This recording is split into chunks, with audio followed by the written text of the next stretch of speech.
And again, we'll now get into the evening's format. For the mayoral candidates, each candidate will have 3 minutes to introduce themselves. And Ken Verbeek is going to be the timekeeper. There will be a yellow flag warning that you're getting close to the end of your time, and a red flag to indicate that your time has been used up, and that's an indication for the crowd to applaud the presentation, and the candidate to end their comments if they're still speaking. So the topics of discussion for tonight, there are three. They'll all be introduced. The candidates have had them ahead of time. They'll each be allotted 5 minutes to discuss each topic. And once we've been through the three topics, we're not going to have any questions from the floor.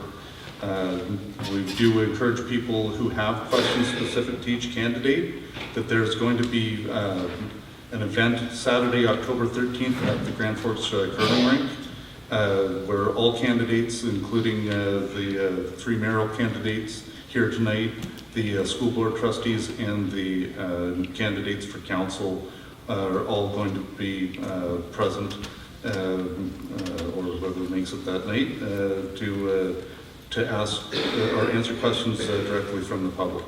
And that's going to be, again, 6 p.m. at the curling rink, Grand Forks Curling Club, just over on off of Central Avenue.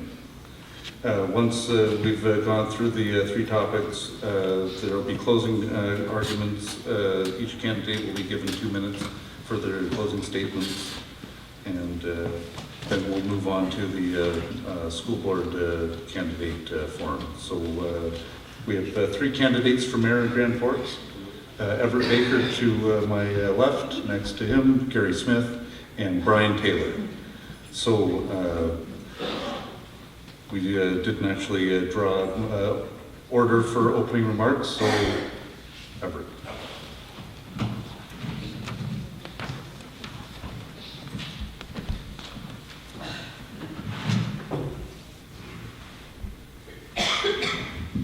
Good evening. Thank you for all coming out for this this opportunity to get a chance to get to hear from the three candidates running for mayor. My name is Everett Baker, and as you probably know, I own the funeral home here in Grand Forks. I'm running because I'm a community leader. I'm the president of the Boundary Food Bank Society, a member of the Royal Canadian Legion, and a Rotarian. I'm not running for mayor because there is one issue that I want to see changed or because I'm angry. I'm running to get back to my community where my children, grandchildren live, work, and volunteer. And they're all down here tonight. So. My leadership in nonprofits, both locally and provincially, and my work with both government and opposition gives me the skills to effectively lead our city. My profession has taught me to be a good listener and to see the big picture. I understand the frustration of those who lost their homes and businesses as I was fighting alongside of you. My daughter Hannah and her husband Adam lost their home. The funeral home was also affected by the groundwater and sewage, and we had to put emergency procedures into place. During the weeks following, I heard your stories. I want you to know I listened, and I will be your advocate for fair compensation from government as we need to get infrastructure in place to protect our city. We are defined by our people, not by flood and fire. I will start monthly coffee with the mayors, where citizens can schedule face-to-face conversation. I will initiate a mayor's task force on addiction, mental health, and social needs in our community so that we can find a homegrown solution that is not dictated by the province.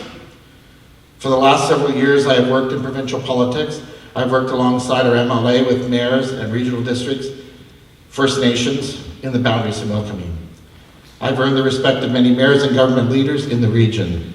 I chair the riding board. I've been at the table with provincial ministers and I'm a member of the Okanagan Caucus President's Council. I've always been a strong voice for our community, and I've worked very hard to build relationships that I think will serve me well as your mayor. Being mayor is about working together as a team, honoring the voices of our community, councilors, and city staff, and you, the citizens. I believe I have the passion and skills to give sound leadership to our city. My children tell me, Dad, get ready for an amazing race. I don't know why.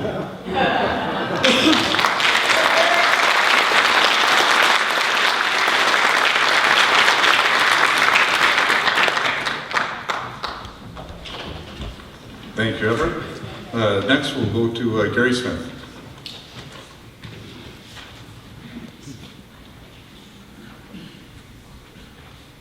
Good evening, everyone, and thank you again for coming out this evening to hear what we have to say and give you some reasons why perhaps you would like to choose myself as your mayor for the next 4 years. My wife and I came here in 2004. We've been here now for 14 years. We came from Abbotsford, which is, as you might imagine, a larger town than what we have here. And I found it quite difficult to get involved in what community is in Abbotsford. So when we moved here, I was very pleased that the friendliness and the capacity for getting involved with our community was made much, much simpler. I started out working with a poetry club, and then I got on the board for the art gallery, and then I joined the rural fire department, becoming a volunteer firefighter, and then a first responder for 6 years. And unfortunately, I had to retire from that following a back surgery. But I realized that, having been engaged in the community as I was to that degree, that there were other ways to do it.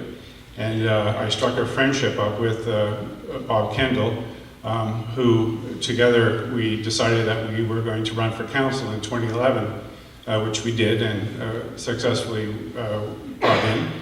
And we worked very hard during our time on council to bring to the community what we thought were some good ideas around economic development and the environment, protecting the environment, and engaging the community.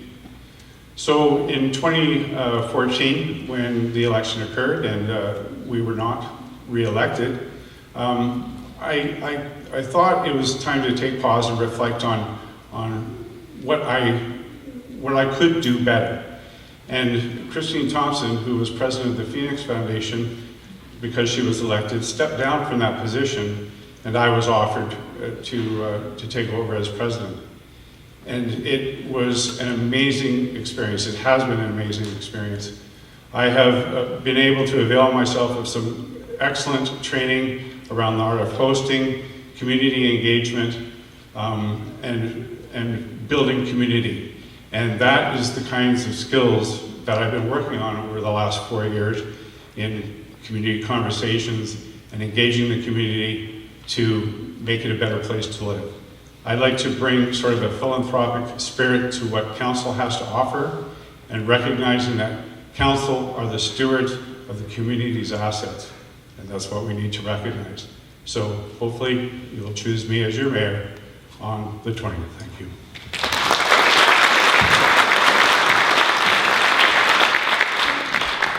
Thank you, Gary. And now Brian Taylor.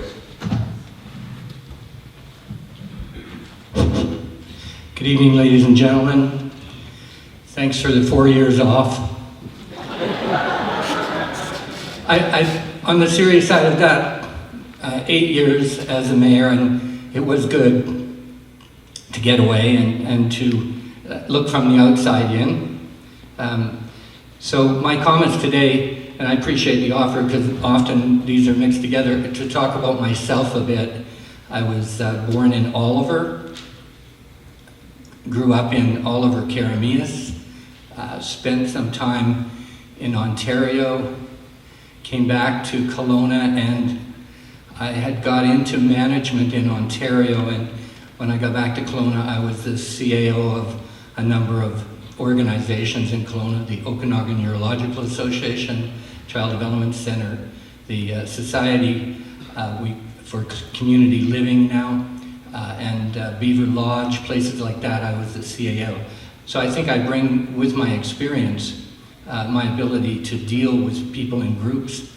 I can remember an interesting experience in my education where I was exposed the first time to group dynamics.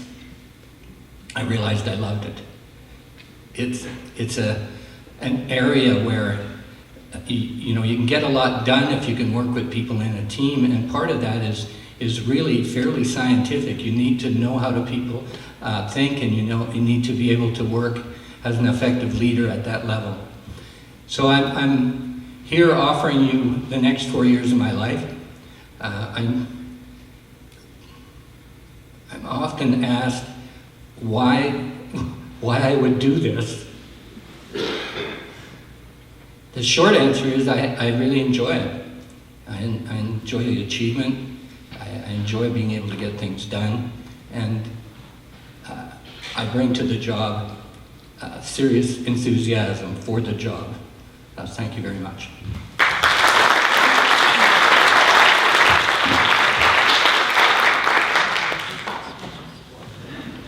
Okay, so now that we've had introductory comments from the three candidates, we're going to move into our topics for discussion.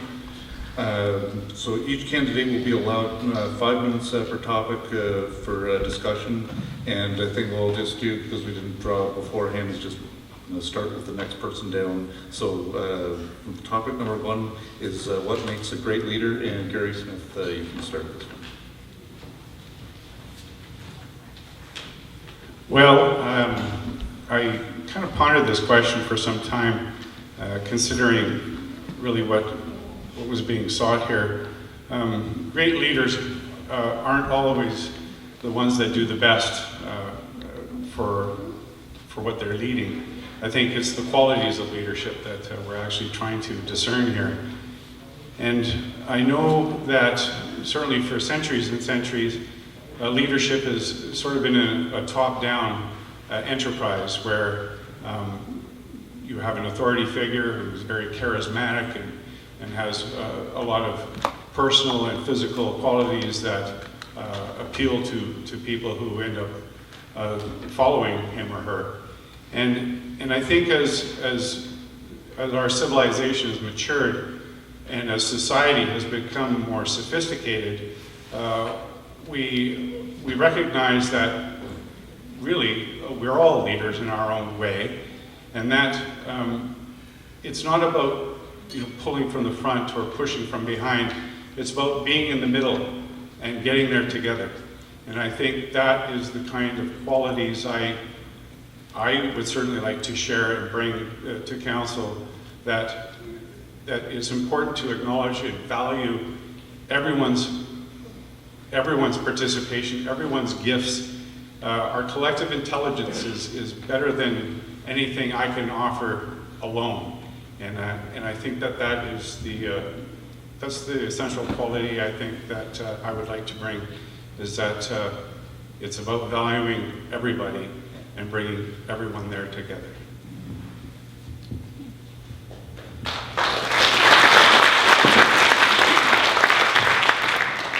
I looked at this a little bit different. I saw it basically as a question that asked us what kind of leadership you would offer as a mayor within the context of leadership. What would you do as a mayor? So I think there's a number of things I can say here. It's like ballet, you have to make it look easy. Humor is really essential to making it work. But I think that there's other things that we could look at here.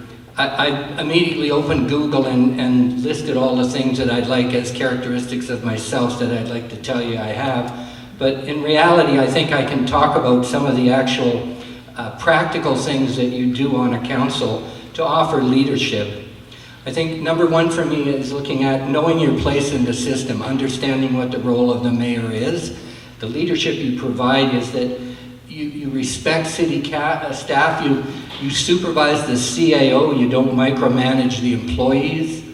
You work with council away from the table so that when you come to the table, often you know what every vote is going to be before people vote. I don't see the mayor as needing to debate from the chair. If you're doing your job, you should know what the councillors' positions are on critical issues before the vote. I think there's also a lot of control that you can exert on council with a velvet glove, that you can make sure that you don't stop communications, but you control communications. So you can repeat something that you made as an argument maybe once or twice, but after that you're going to hear from me that I think you're wasting our time. We already know that, gently. So I think there's things that we can do that will basically avoid things like sandbagging, where certain employees bring things to a council meeting because it's in the public eye and they attack staff or they attack other councillors. That's the kind of behavior that I would not tolerate as a mayor and would deal with at the table. You need to put your image out there to the world, and I think that council needs to have a unified image that they put out to the community and to government. And although you will have lots of disputes behind the scene, the characteristic I like best is someone who can say, yeah, I didn't support that, but I support the decision, and not go any farther than that. Don't undermine, don't explain. It's a democracy, you're not always going to win. So those are a few of the things that I'd like to say are on my list of things to offer as leadership in the position of mayor. Thank you.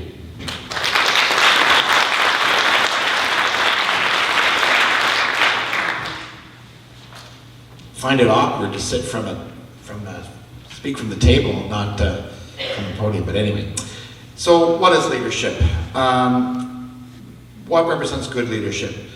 Honesty and integrity, confidence, inspires others, commits and passionate, good communicator, decision maker, accountability, delegation and empowerment, creativity and innovation, and empathy. If you know me, you know I lead by example. I would never ask anyone to do anything that I would not do myself.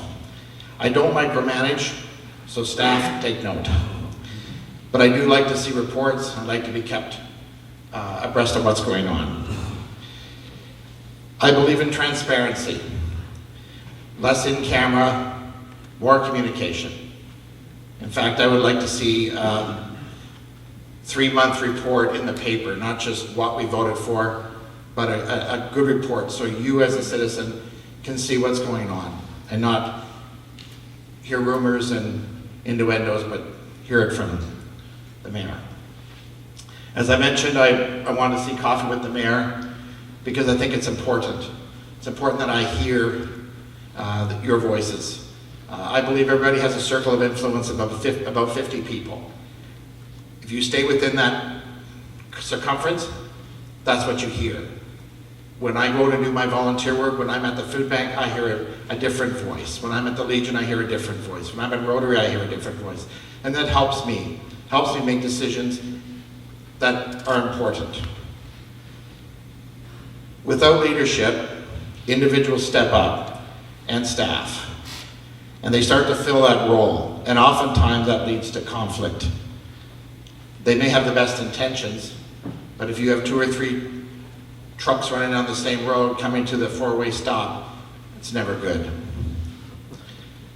And I love building relationships. Today I was speaking to somebody about how important it is that we build our relationships with our larger employers in town, and that we have an open communication with them. We know what it was like to lose Pope and Tell. We know what it was like to lose the forestry. We can't afford to do that now. Our young people are coming back, they're finding jobs, and they're good jobs. That's what I think leadership is. Thank you.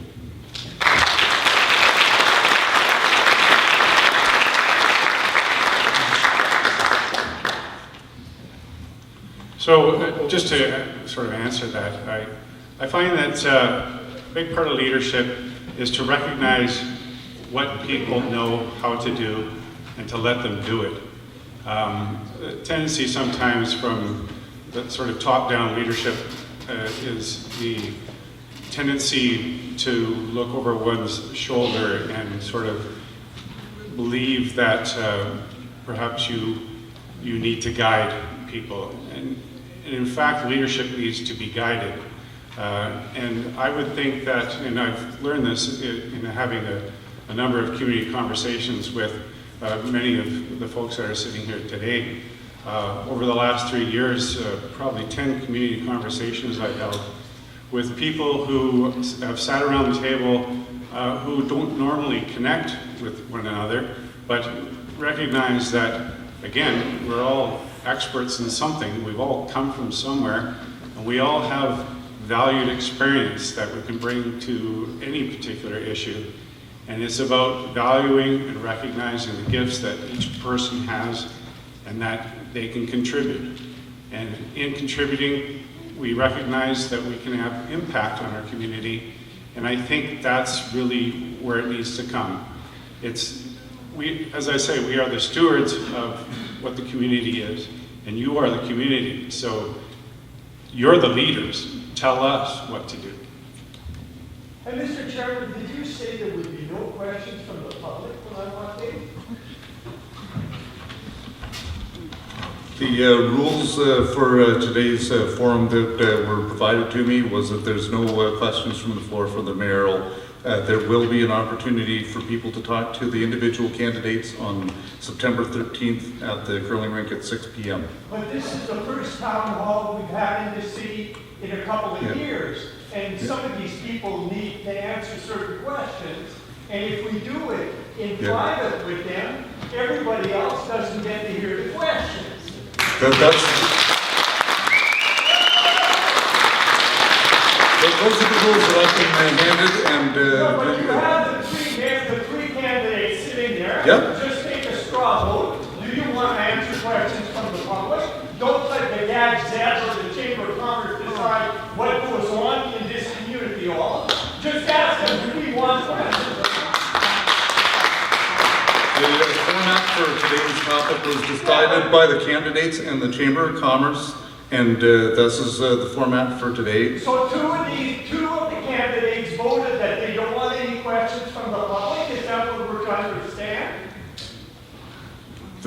The rules for today's forum were known ahead of time by the... Democracy, we should have the right to ask questions. If we were in southern Italy or southern Spain right now, you guys would all day be blasted with eggs and tomatoes. Democracy works.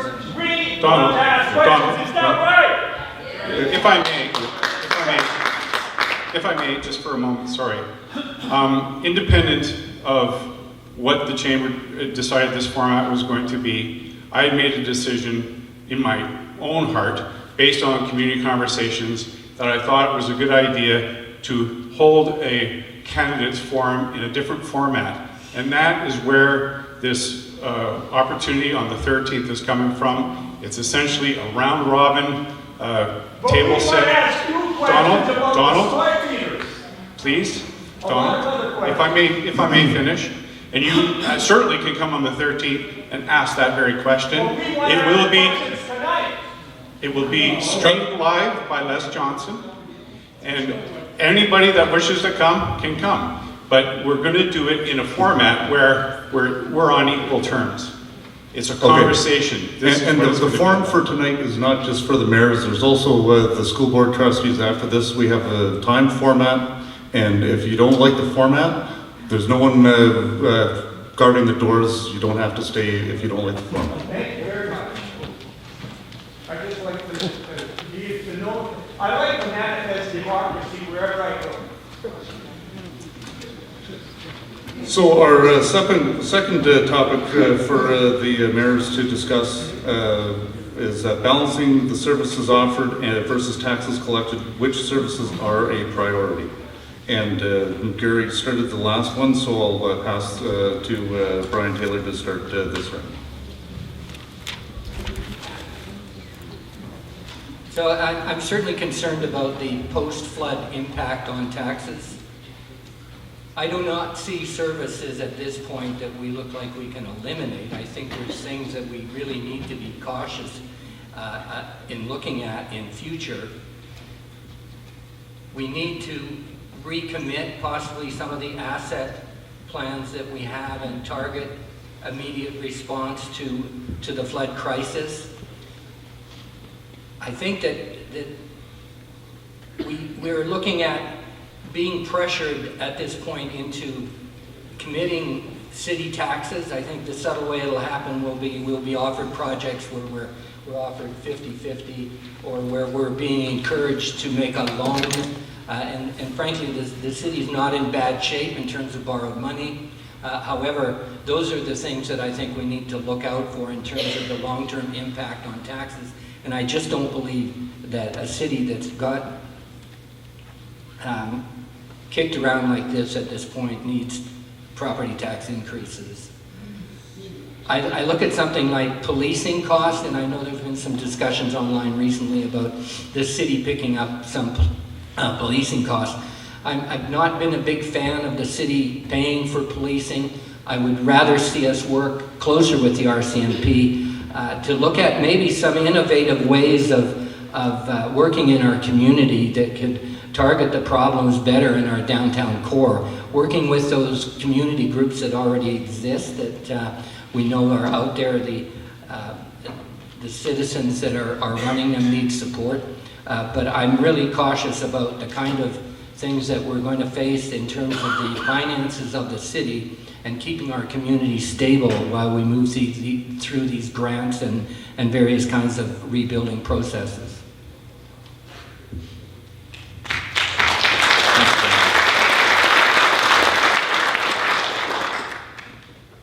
Taxation is basically public trust. You provide the funds and you entrust us to give direction and to handle them responsibly. When we look at the question, there are things that what we consider to be safety, which is water, sewers, and roads. And then there's public health and wellness, such as parks and communities, that are pretty standard, that we need to hang on to those because that's safety issues. Then we have capital projects. We have a choice. Someone asked me the other day, and he said, we weren't flooded. Are we going to carry the burden of the flooded areas on our back? And it's a very good question. I don't know the answer. I won't know until I'm sitting at that table. But either we have a budget, so either we raise taxes, we borrow, or we tighten our belts. And if that means putting capital projects on hold, that might be what may be required. I look at we would in our own homes. You're a senior couple, you budget it, you're going to do a new roof on your house and maybe a countertop. And then the furnace goes. Then you have to make decisions. What's important? What's important to your well-being? Do your furnace, then you address the countertops next year. That's practical finance. I look forward to sitting down with the new council and CFO and looking at the budget and looking at our financial health and prepared to make tough decisions if required.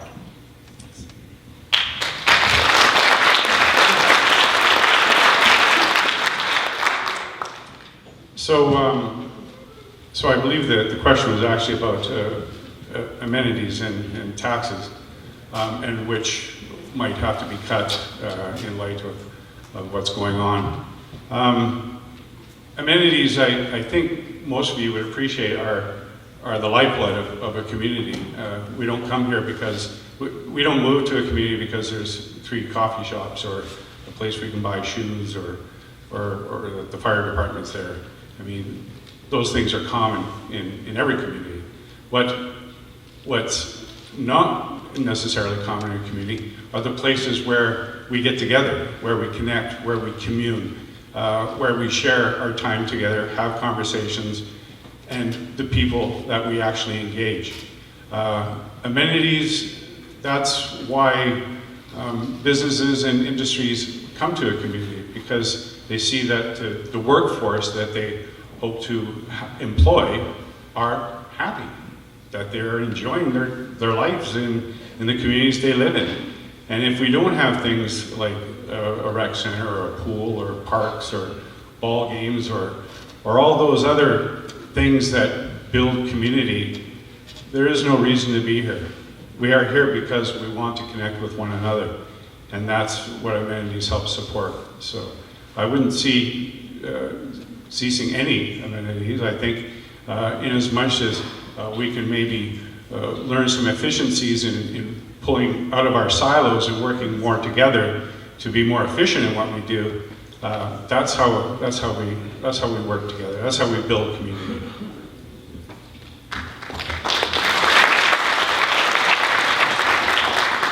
So I'd like to stretch the topic a bit in terms of taxes and talk about the BC housing development plans.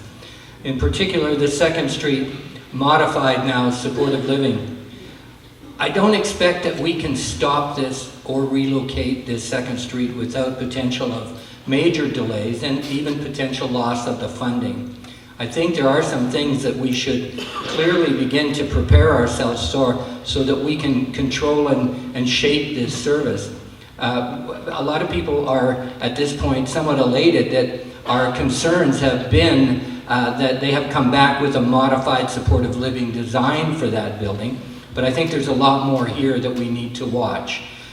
The sponsorship of the project is with a nonprofit society from Vernon or Kelowna, I'm not sure.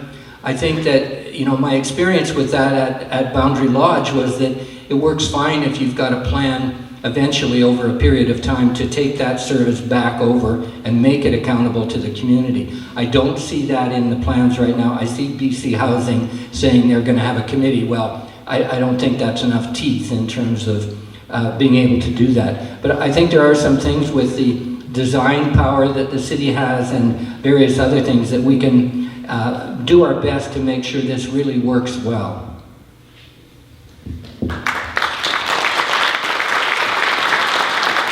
I would concur with you on that.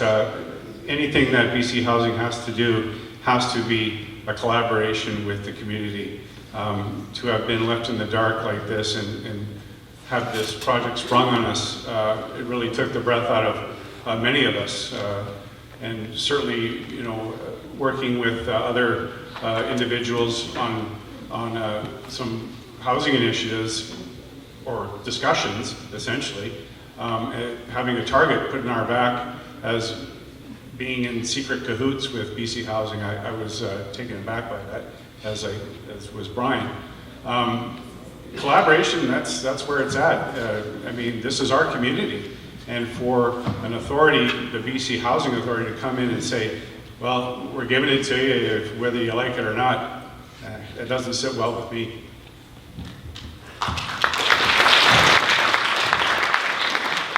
I'm going to stand up to address this because I'm getting tired of sitting down.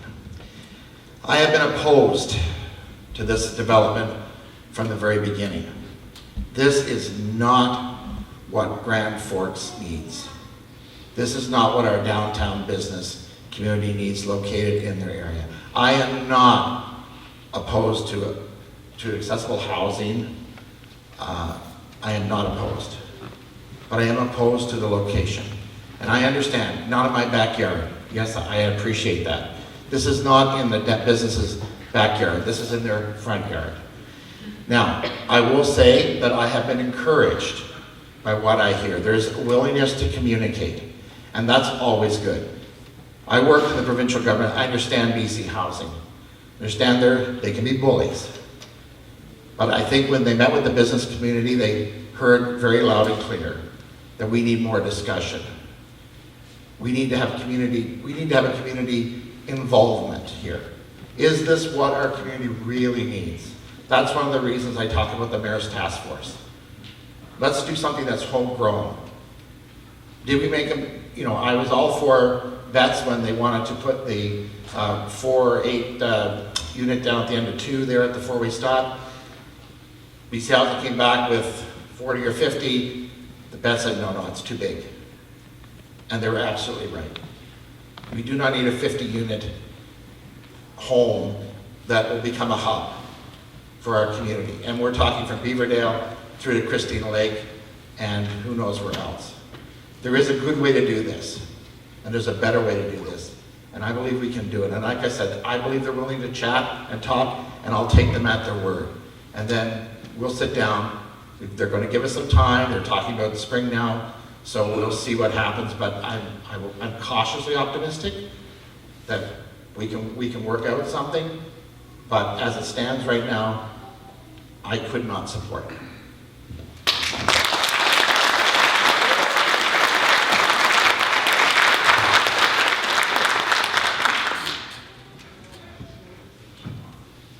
So the end of discussion for topic 2.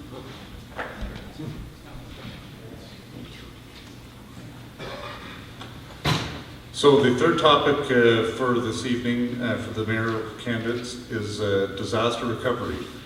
What are some ways the city can mitigate the decrease in businesses and population as people relocate as a result of buyouts? So Brian started the last round, so it'll be covered. So I'm going to address this question, and no offense to the chamber for their question they asked, but my answer would be ask that in a year's time. And let's hope we're not asking that question in 4 years' time. Yesterday at the flood recovery meeting, they showed a slideshow, and they showed the voices of these folks that have been affected by the flood. And they're in turmoil right now. They don't know what to do. Do they build? Don't they build? Are they going to have to move? Are they going to have a place to live? What is the buyout? Will there be a buyout? There's a whole lot of questions. I saw the frustration on the recovery staff. I saw it on all the faces. We have some decisions. We need to be an advocate for our citizens. I appreciate Rolly. I appreciate his leadership he's given. But don't fool ourselves. These are our citizens. These are our voters that have been affected. And we need to be strong advocates. The downtown businesses. When was the last time you went and had a coffee at Joga's? Had a breakfast at Jackie's? You can't do it because the insurance companies are playing games. They're poking our citizens. They're saying, well, if the government's going to possibly buy you out, then we're not going to fix your house. That's not right. That is not right. We as a council need to be continue to be a strong voice for our citizens. And before we worry about where we're going to be in a year and all that stuff, we need to worry about right now. We need to be on the government, say, come on, these are our citizens. They need housing. They need some answers. I understand that. But my son and my daughter and son-in-law are struggling with the same question. How do they move on? Do they got 2 mortgages? Well, you're going to be bought out. Well, maybe you're not. Well, you're in that area, but we don't know. We don't know the answers. And I know the present council are frustrated because they need answers. So before we answer those questions, I want to assure you that I am going to be a strong advocate for our citizens. And we call Ruckle and so forth. Look, that's nice to name them, but you know what? There's names and faces behind those communities. And that's what we need to hear. Thank you.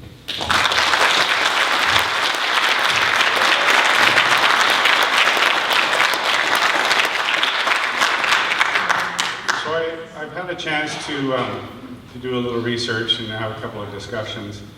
And, just in answering the question, I'm not sure that it is actually reflecting the reality of what's going on in Grand Forks right now. Now, I recognize, of course, that the flood has had its impact and severe impacts on many families and on many residences throughout our community.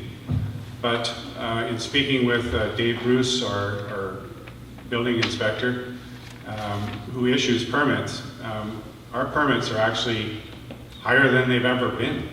And this is excluding those permits that are being put towards or taken out towards restorations or reparations for the floods. On average, per year since 2015, building permits have amounted to roughly 50. Last year and this year, they're at 100. So there's obviously a lot of resiliency in this community and dedication and perseverance by the people who live here that love this community, that want to make it happen, and just need council's support and council's advocacy in helping them get it done. Let's help them.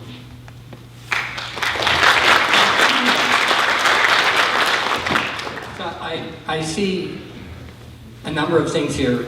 Staying attractive as a community, I think, is really important, and we are doing that. We need to go on with planting trees and flowers, and as we do the work, we still need to look good. I think it's important that when people drive through here, downtown revitalization is essential. We had an exercise back about 8-9 years ago called Imagine Grand Forks. It's a really well done document that talks about shaping the whole downtown, having character, doing some very creative things. It wasn't palatable to council at that point because it called for a lot of things to be taken down. But at this point in time when we're rebuilding, I'm suggesting we need to take a closer look at that Imagine Grand Forks report and some of the things that it's recommending for the downtown core. Rather than limiting revitalization again to the core, there was a good suggestion the other day by one of the councillor candidates that we look at a trade zone approach. I think we need to again take a big bite of that we can see that a lot of businesses, although they weren't flooded, are seriously impacted by the flood. Back in the day when Gary and I worked together and he was on the committee, we did billboards in the Okanagan. We did outreach to new businesses that we heard might be looking for a place to land. We had built, one of the best things we did was that we went to developers, and I think this is still going on, I hope, that we said we'll give you a predictable period of time for a development permit. There are variances and various other zoning changes. We'll give you a deadline for our response to those things. That was one of the biggest incentives for developers to come here. They couldn't believe that we'd do that. And it also called for council sometimes to have quick meetings to get things wrapped up and make sure that our staff could meet the deadlines that they'd established. And finally, on the economic development and reaching for a dream, we have Corky Evans. You know the sad story of how we got bounced from the Columbia Basin Trust. Corky Evans voted against it to protect the Okanagan from gobbling up all the money. However, what we've been told over and over again by representatives to the Columbia Basin Trust, by Neil Muth, by Regional Director Gord DeRosa, that if we come to them with an enduring, regionally significant project, they would seriously consider funding it. A few inquiries that we made came back with the answer, not big enough.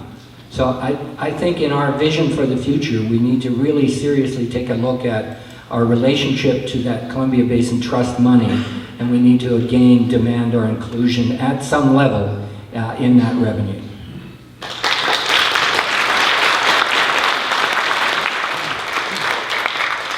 Yes, certainly if we could put the Columbia Basin Trust on our wish list and believe Santa was coming back, that might work. But I think we have to be focused on how we can develop our own funding streams or income streams outside of a simple tax base. Bob Kendall and I, when we were on council with Brian, we asked to be on the Economic Development Association of BC. And in fact, we were the only two politicians amongst all BC representatives of all communities in British Columbia on that board. And the inroads that we made, and certainly things like this, the Open for Business, where we really pushed and pitched Grand Forks to not just our neighborhood, but throughout BC, I think even now is having some impact. So I think that's very important, is that we reestablish that connection in a very solid way.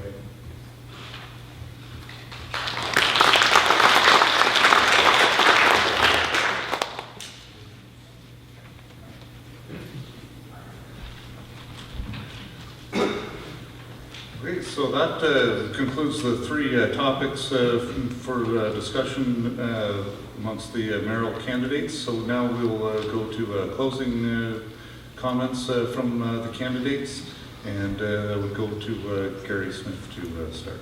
You have 2 minutes.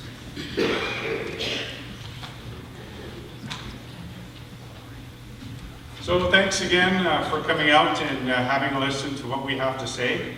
I hope this has helped solidify in your minds sort of the issues that are before us and how each of us may undertake to address them.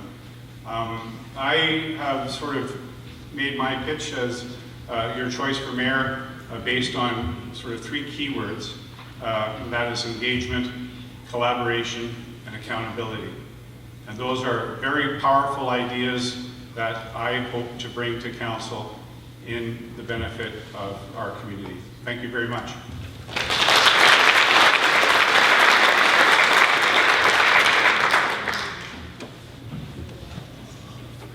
Brian Taylor next.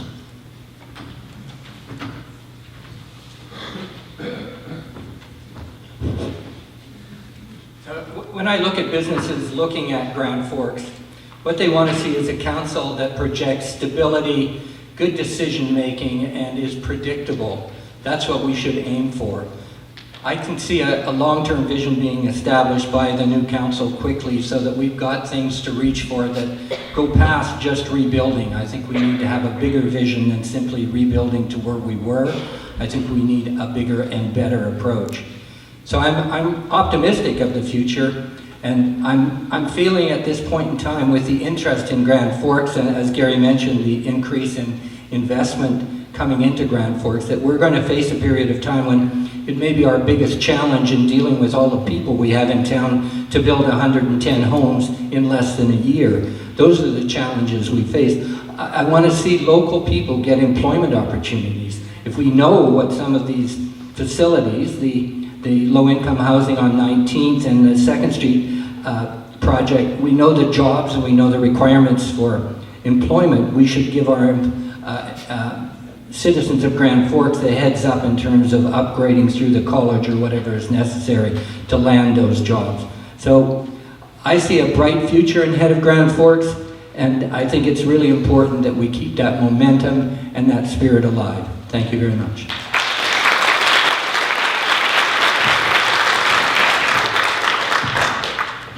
Okay, and finally, Everett Baker.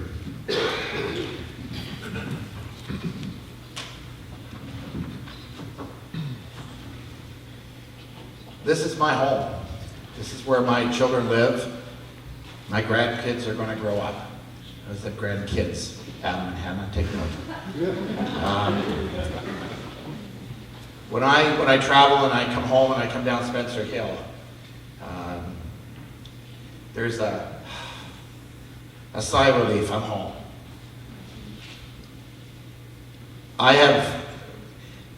There's a proverb that says, without vision, people perish. And I have no intention of this town perishing. In fact, I see good things ahead for this town. We have phenomenal people in this town. And that alone is a reason to come here. I talked to a couple of new folks who are looking to move here from Victoria today. We are becoming a destination for folks to move. And yeah, we've had a bit of a hiccup, but fires didn't stop us. We're going to continue on and be strong. On October the 20th, you're going to be asked to make a choice. And this choice is quite simple. Who do you trust for the next 4 years? Who do you trust? I'm going to ask you for that trust.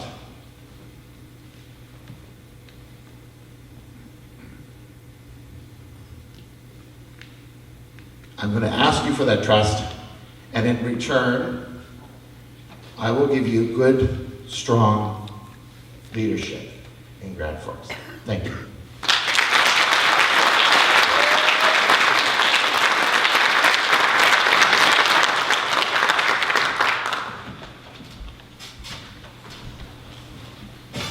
Okay, I'd like to thank all three candidates, Brian Taylor, Gary Smith, and Everett Baker, for their participation tonight, and hope that the format and the information provided has somehow informed your decision for October 20th. Make another reminder about the all-candidate event Saturday, October 13th, 6 p.m. at the Grand Forks Curling Club, where you'll have more of a one-on-one opportunity to ask questions of all the candidates, and any of your own specific questions about how they feel on certain positions and issues. That'll be your best opportunity to get a direct answer from the candidate to your specific questions. And thanks again to the Chamber of Commerce for setting up the format for this event and organizing things. So the next.